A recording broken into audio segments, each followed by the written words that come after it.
បាទជំរាបសួរពុកម៉ែបងប្អូនបាទថ្ងៃនេះសូម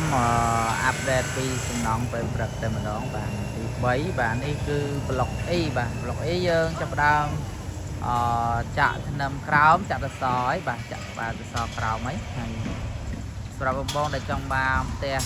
ទៅលើផ្លូវរត់បាទបែរទៅជើងបាទជួរស័ង្កសីនោះគឺបែរទៅជើងហើយខាងនេះគឺបែរទៅកើតបាទហើយសម្រាប់បងចង់បានតម្លៃធូរបាទមើលនៅខាងក្នុងផ្លូវ3ម៉ែត្រនេះបាទនេះគឺប្លុក D បាទយើងសង់ព្រមគ្នាប្លុក C ប្លុក D និងប្លុក E ចឹងបងដែលចង់បានលក្ខខណ្ឌបងរំលោះជាមួយខាងក្រុមហ៊ុនផ្ទាល់ដោយមិនគិតការប្រាក់បាទចូលអញ្ជើញមកមើលនៅក្នុងនេះបាទប្លុកទាំង3នេះបានបាទចូលមុនតែ$3000ទេរំលោះមួយខែ$399ក្នុងមួយខែបាទហ្វ្រីការកាត់ប្លង់រំទេកម្មសិទ្ធិជូនផងបាទនេះគឺបងអាចមើលចាក់ស្ដែងនៅក្នុង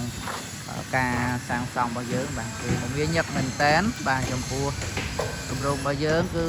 មានជាងកម្មករច្រើនបាទគឺយើងពង្លឿនក្នុងការលក់ពង្លឿនក្នុងការសាងសង់បាទដើម្បីត្រៀមនឹងបើកប្លុកថ្មីផងដែរគម្រោងថ្មី